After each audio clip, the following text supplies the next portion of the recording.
अलिफ से उल्लू।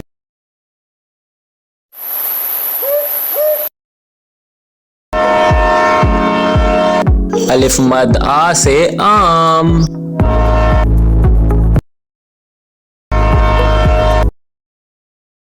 बे से बैंगन।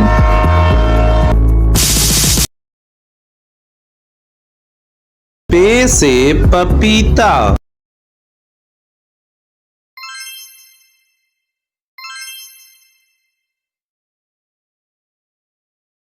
ते से तंदूर।